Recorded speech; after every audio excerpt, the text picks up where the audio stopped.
Hello everyone, Hitesh here. Today we're gonna talk about the movie Resident Evil Retribution.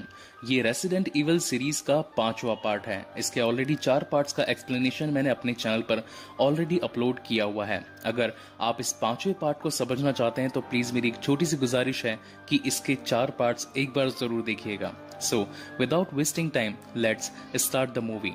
कहानी की शुरुआत में हमें इस कहानी का रिकैप दिखाया जाता है, यानी कि जब एलिस को वो आर्केडिया शिप मिलता है, वहां पर जब वो अपना रेडियो ट्रांसमिशन एक सबमिट करती है सभी लोगों को जान से बचाने की कि आप में से जो भी लोग जिन पर अभी भी टी वायरस का कुछ भी असर नहीं हुआ है वो आर्केडिया शिप पर आकर अपनी जान बचा सकते हैं।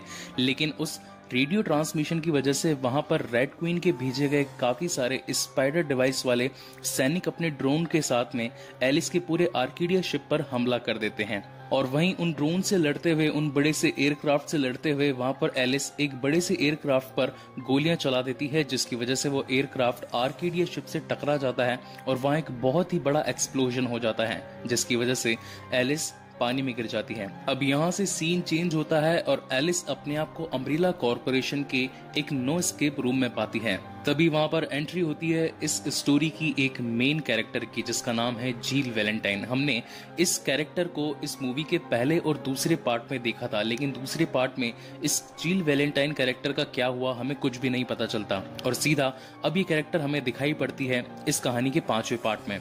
जील वैलेंटाइन की सीने पर भी वो स्पाइडर डिवाइस होता है, जिसकी वजह से वो रेड क्वीन के अंडर कंट्रोल में होती है। वो वहां पर आती है और एलिस से पूछती है कि तुम्हारे बाकी साथी कहाँ हैं और तुम्हारा अगला प्लान क्या है, लेकिन एलिस उसका कोई भी जवाब नहीं देती। तभी वहां पर जील एक करंट सप्लाई करती है और उस करंट की वजह से एलिस को काफी तकलीफ होती है और वो वहीं गिर जाती है। थोड़ी देर बाद में वहां पर जील फिर से आती है और सेम ही क्वेश्चन वापस एलिस से पूछती है कि तुम्हारे बाकी साथी कहाँ हैं और तुम्हारा अगला प्लान क्या है। एलिस फिर भी उसका जवाब नहीं देती और वो सेम की सेम प्रक्रिया उस पर वापस दोहरा देती है। ठीक ऐसा 5 से 6 बार होता रहता है, लेकिन तभी हम देखते हैं कि एलिस बेहोश होकर उस नो एस्केप रूम में गिर जाती है और थोड़ी देर बाद वहां पर उस अम्ब्रेला कॉर्पोरेशन की सभी लाइट्स बंद हो जाती है। उसी वक्त नो एस्केप रूम के एक ड्रॉर से वहां पर एलिस को एक नई ड्रेस मिलती है और वहां पर दिखाया जाता है कि अब एलिस के पास में 2 मिनट है इस अम्ब्रेला कॉर्पोरेशन के नो एस्केप रूम से बाहर निकलने के लिए। एलिस फटाफट उन कपड़ों को पहनती है और वहां से बाहर निकल जाती है और जैसे ही वो बाहर निकलती है तो वो पहुंचती है उसी लेजर रूम में और जैसे ही वो लेजर रूम में पहुंचती है वो लेजर रूम एक्टिवेट हो जाता है और साथ ही वो 2 मिनट भी खत्म हो जाते हैं। उन 2 मिनटों के अंदर रेड क्वीन फिर से एक्टिवेट हो जाती है और वो एलिस पर नजर रखनी शुरू कर देती है, लेकिन कैसे तैसे भागते हुए एलिस उस लेजर रूम से बाहर निकल जाती है और पहुंचती है सीधा टोक्यो में। सबसे पहले तो एलिस पास खड़ी एक पुलिस की गाड़ी में से एक बंदूक निकाल लेती है ताकि वो अपनी सुरक्षा कर सके और थोड़ी ही देर में आवाज आती है कि टोक्यो का सिमुलेशन शुरू होने वाला है, इंतजार करें। अब यहाँ पे सिमुलेशन का मतलब मैं आपको बता देता हूँ, क्योंकि अब ये एक ऐसी अम्ब्रेला कॉर्पोरेशन थी जो कि रूस के कामाक्षा नाम के शहर के अंडरग्राउंड बेस में उपस्थित थी। ये दिखाई गई अभी तक की सभी अम्ब्रेला कॉर्पोरेशन की लैब्स में से सबसे बड़ी लैब थी। जैसा कि मैंने आपको बताया कि पहली लैब रैकून सिटी आर्कले माउंटेन्स में थी, दूसरी लैब सॉल्ट लेक सिटी में थी, तीसरी लैब टोक्यो के बेस ग्राउंड में थी और चौथी जो सबसे बड़ी लैब है वो यहाँ पे रूस के अंडरग्राउंड बेस कामाक्षा नाम के शहर में उपस्थित है। यहाँ पर कई सारे देशों के नकली देश बनाए गए थे, यानी कि 300 फीट की ऊंचाई में रहने वाले सभी देशों की कॉपी बनाई गई थी, जैसे कि Tokyo, California, London, Moscow, China और साथ ही रैकून सिटी। जब वहां पर एलिस अपने आप को टोक्यो में पाती है तो वहीं पर सेम टोक्यो का सिमुलेशन चालू हो जाता है। जिस तरीके से हमने लास्ट पार्ट में देखा था कि एक लड़की जो कि टी वायरस से इन्फेक्टेड होती है वो वहां पर एक इंसान को काटती है और देखते ही देखते वहां पर सभी लोग ज़ॉम्बी में बदल जाते हैं और सेम प्रक्रिया इस बार भी स्टार्ट हो जाती है। एक लड़की एलिस को दिखाई जाती है और वो एक इंसान को काट लेती है, जिसकी वजह से वहां पर सभी लोग अब ज़ॉम्बी में बदल जाते हैं। वहां पर एलिस खुद को बचाने के लिए उन सभी ज़ॉम्बीज से लड़कर एक किसी दूसरे पोर्शन में पहुंचती है जहां पर वो सभी ज़ॉम्बी एलिस पर हमला कर देते हैं। अब क्योंकि एलिस के पास में एक बंदूक थी और साथ ही हाथ में चेन और उसके पास में लड़ने की अच्छी कला थी, इसकी वजह से वो वहां पर मौजूद सभी ज़ॉम्बीज को मारने की कोशिश करती है, लेकिन वो उसमें नाकामयाब होती नजर आती है। तभी हमें वहां पर रेसिडेंट इविल की एक और मेन कैरेक्टर दिखाई जाती है जिसका नाम होता है एडा वोंग। एडा वोंग वहां पर आकर एलिस की मदद करती है और उन सभी मौजूद ज़ॉम्बीज को मारने में एलिस की हेल्प करती है और वो दोनों वहां से उस पोर्शन से निकल जाते हैं। तब वहां पर एलिस एडा से पूछती है कि आखिर तुम कौन हो और मेरी मदद क्यों कर रही हो। तब वहां पर एडा वोंग एलिस को बताती है कि मुझे एल्बर्ट वेस्कर ने भेजा है, क्योंकि अब एल्बर्ट वेस्कर और मैं हम दोनों ही अम्ब्रेला कॉर्पोरेशन के लिए काम नहीं करते, क्योंकि अब अम्ब्रेला कॉर्पोरेशन का मेन फोकस इस पूरी दुनिया से इंसानी जाति को खत्म करना रह गया है और मैं और एल्बर्ट वेस्कर नहीं चाहते कि इंसानी दुनिया यानी कि जितने भी लोग हैं, इंसान हैं, वो पूरी तरीके से यहाँ से खत्म हो जाएं। इसीलिए मुझे एल्बर्ट वेस्कर ने तुम्हें इस अम्ब्रेला कॉर्पोरेशन के रूस के हेडक्वार्टर से निकालने के लिए भेजा है और थोड़ी ही देर में हम दोनों यहाँ से निकल जाएंगे और हमें रेस्क्यू करने के लिए लियोन और उसकी टीम भी हमें बचाने के लिए यहाँ पर आ रही है। और उसी वक्त वहां पर एक वेपन रैक जमीन से निकलकर एलिस के सामने आती है और एलिस उस वेपन रैक में से 2 विक्टर निकालकर अपने पास में रख लेती है। अब यहाँ पर गाइज मैं आप सभी से एक छोटी सी बात कहना चाहता हूँ। रेसिडेंट इवल में दिखाई गई सारी गन्स जितनी भी थी वो मुझे बहुत ही ज्यादा पसंद आई। इसके फर्स्ट पार्ट में यानी कि रेसिडेंट इवल फर्स्ट पार्ट में जो हमें गन्स दिखाई गई थी वो थी शॉटगन, जो पबजी की मेन गन्स हैं। दूसरी के अंदर हमें दिखाई गई यूजी जो कि एक एसएमजी है। इसके बाद में तीसरी के अंदर हमें दिखाई गई डैगर्स यानी कि जो छोटे छोटे खंजर होते हैं। इसके फोर्थ पार्ट के अंदर एलिस के पास में थी स्वैड ऑफ, जो कि मोस्टली हमें मीरामार में दिखाई पड़ती है। और इसके फिफ्थ पार्ट यानी कि जो इसका 5वीं कहानी है उसके अंदर हमें देखने को मिलती है विक्टर। हालांकि विक्टर एक एसएमजी गन है, उसके अंदर ज्यादा एमोज नहीं डलती, लेकिन फिर भी इस कहानी के अंदर विक्टर को दिखाया गया है। जोक्स अपार्ट वापस आते हैं अपनी स्टोरी की तरफ। वहीं सीन चेंज होता है और हमें दिखाई जाती है लियोन की टीम, जो कि सोवियत रूस में अपने ट्रक की मदद से वहां उस अम्ब्रेला कॉर्पोरेशन में आते हैं एलिस को बचाने के लिए। उनके पास में एक बहुत ही बड़ा सेल्फ डिस्ट्रैक्ट बॉम्ब भी होता है। उसमें वो 2 घंटे की टाइम लिमिट सेट कर देते हैं और ये सोचकर उस अम्ब्रेला कॉर्पोरेशन में एंट्री करते हैं कि 2 घंटे हम वहां से एलिस को बचाकर ले आएंगे और साथ ही 2 घंटे बाद इस पूरी सोवियत रूस की यानी कि रूस के अंदर जो अम्ब्रेला कॉर्पोरेशन की लैब है उसका नामो निशान मिट जाएगा। वहीं पर सीन चेंज होता है और हमें दिखाई जाती है एलिस और एडा वोंग, जो कि अब टोक्यो के सिमुलेशन से निकलने की कोशिश करती है, लेकिन तभी वहां पर 2 बड़े बड़े एग्जीक्यूशनर ज़ॉम्बी आ जाते हैं और साथ ही वो एलिस और एडा पर हमला करने लगते हैं। लेकिन क्योंकि एलिस काफी फास्ट होती है तो वो उनके पैरों के नीचे से बचकर निकल जाती है, लेकिन तभी वहां पर एग्जीक्यूशनर उस पर भागकर हमला करने लगता है और अपने भाले जैसे हथियार को उस पर फेंक कर मारता है, लेकिन उसका निशाना चूक जाता है और उसका भाला एक टैंक यानी कि जो पेट्रोल पंप का जो टैंक होता है उसमें जाकर टकरा जाता है, जिसकी वजह से वहां से पेट्रोल गिरने लगता है। तभी वहां पर एलिस समझ जाती है कि मैं इनको नॉर्मली इस तरीके से नहीं मार सकती, तो वहां पर वो अपने पास में एडा वोंग को बुला लेती है और जो पेट्रोल जमीन पर फैला होता है एक कार के टैंक में गोलियां चलाकर उस पेट्रोल की मदद से वो वहां पर एक बहुत ही बड़ा एक्सप्लोजन कर देती है, जिसकी वजह से वहां पर दोनों एग्जीक्यूशनर मर जाते हैं। और फिर वो दोनों वहां से रैकून सिटी सिमुलेशन के लिए आगे बढ़ती है। जब वो दोनों रैकून सिटी के सिमुलेशन में पहुंचते हैं तो उन्हें पता चलता है कि रैकून सिटी के अंदर ऑलरेडी ज़ॉम्बीज फैल चुके हैं और रैकून सिटी का हाल काफी बुरा हो चुका है। तभी वहां पर एलिस को लगता है कि पास के घर में कोई एक जिंदा इंसान है, यानी कि अभी तक उस पर टी वायरस का कुछ भी असर नहीं हुआ है, चलो चल के उसे बचाया जाए। जब वो उस घर में पहुंचते हैं तो वहां उन्हें एक बच्ची मिलती है जिसका नाम होता है बैकी।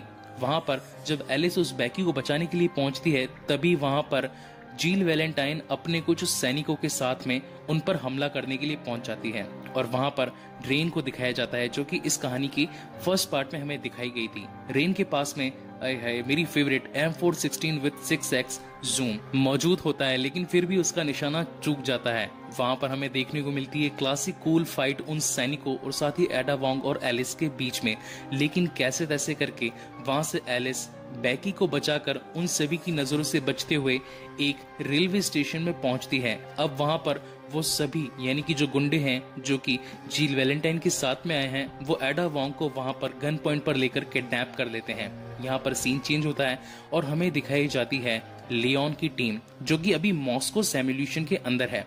जब वो मॉस्को सिमुलेशन के अंदर आगे बढ़ने लगते हैं तो वहां पर कई सारे अनडेड ज़ॉम्बी आ जाते हैं और उन पर हमला करने लगते हैं। उन दोनों के बीच में काफी जंग होती है और दोनों आपस में एक दूसरे के ऊपर काफी गोलीबारियां करते हैं। लेकिन तभी वहां पर एक बहुत ही बड़ा ऊबर लिकर मॉन्स्टर आ जाता है जो कि उन पर भारी पड़ता है। लेकिन उनसे बचाव के लिए वहां पर एलिस आ जाती है और अपनी रोल्स रॉयस कार से उस ऊबर मॉन्स्टर को टक्कर दे देती है, जिसकी वजह से वहां पर ऊबर लेकर मॉन्स्टर गिर जाता है और उन सभी को वहां से बचकर निकलने का टाइम मिल जाता है। अब यहाँ से लियोन की पूरी टीम, एलिस, वो सभी पहुंचते हैं उसी रेलवे स्टेशन के बेस ग्राउंड में जहां पर वो बैकी को छुपा कर आई थी। वहां से सभी लोग आगे मॉस्को सिमुलेशन से निकलने की कोशिश कर ही रहे होते हैं।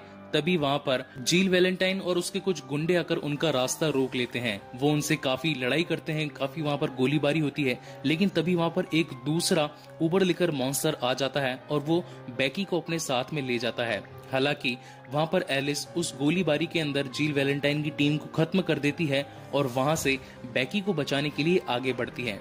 उसके सभी दोस्त यानी कि लियोन की टीम वहां पर एलिस को बोलती है कि नहीं, उसे छोड़ दो, उसे जाने दो, वो क्योंकि एक क्लोन ही है, उसके मर जाने पर हमें कुछ भी फर्क नहीं पड़ेगा। लेकिन तब एलिस कहती है कि वो मेरी बेटी जैसी है और मुझे उसे बचाना ही होगा। और वहां से एलिस बैकी को बचाने के लिए उस ऊबर लिकर मॉन्स्टर के घोंसले में घुस जाती है।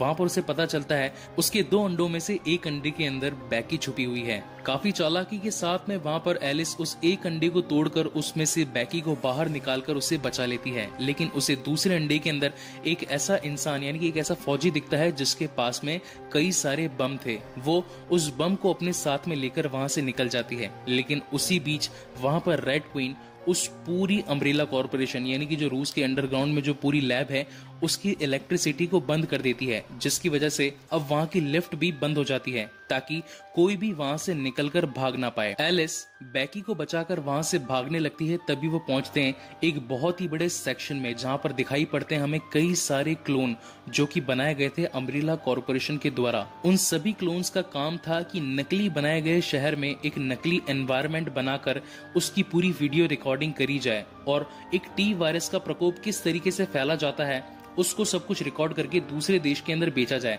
अब यहाँ पर अम्ब्रेला कॉर्पोरेशन का एक बहुत ही खास खुलासा हमें देखने को मिलता है।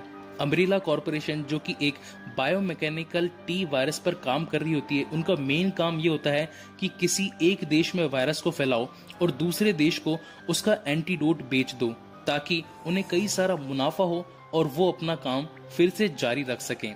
अब यहाँ पर एलिस को लगता है कि अगर ये क्लोन अब जिंदा रहेंगे या फिर और बनते रहेंगे तो ये अम्ब्रेला कॉर्पोरेशन का काम कभी भी बंद नहीं होगा। इसलिए अब मुझे यहाँ पर बम लगाना ही पड़ेगा ताकि ये पूरी लैब नष्ट हो जाए और आज के बाद टी वायरस का नामो निशान मिट जाए। उसी वक्त वहाँ पर एक और ऊबर लेकर मॉन्स्टर आ जाता है और वहाँ पर एलिस से लड़ने लगता है। लेकिन क्योंकि अब एलिस के पास में विक्टर होती है तो उसकी मदद से वो उस ऊबर लेकर मॉन्स्टर को वहीं पर जान से मार देती है और आगे अपने दोस्तों के पास पहुंचती है। तब वहां पर सभी दोस्त कहते हैं कि ये लिफ्ट तो बंद हो चुकी है क्योंकि रेड क्वीन ने यहाँ की इलेक्ट्रिसिटी को बंद कर दिया है, अब हम यहाँ से कैसे निकलेंगे। तब वहां पर एलिस उस चुराए गए बम को उस लिफ्ट के नीचे फिट कर देती है, जिसकी वजह से वहां पर एक बहुत ही बड़ा एक्सप्लोजन होता है और पानी उस पूरी लैब के अंदर आ जाता है। अब क्योंकि पानी लैब के अंदर आ जाता है तो उस पानी के दबाव से वो लिफ्ट जमीन के तल तक आ जाती है और उन सभी की जान बच जाती है। और हम देखते हैं कि वहां पर एलिस को वो टीम पूरी रेस्क्यू कर वहां से निकलने लगती है। लेकिन तभी वहां पर जील वैलेंटाइन अपनी एक पनडुब्बी के साथ में जमीन के तल तक आ जाती है और उन पर गोलीबारी चालू कर देती है। तब वहां पर एलिस जील से कहती है कि तुम्हारी लड़ाई मुझसे है, इन बेचारों का क्या दोष, अगर तुम्हें लड़ना ही है तो मुझसे लड़ो। अब हमें वहां पर दिखाई जाती है जील वैलेंटाइन और एलिस के बीच में एक बहुत ही खतरनाक फाइट।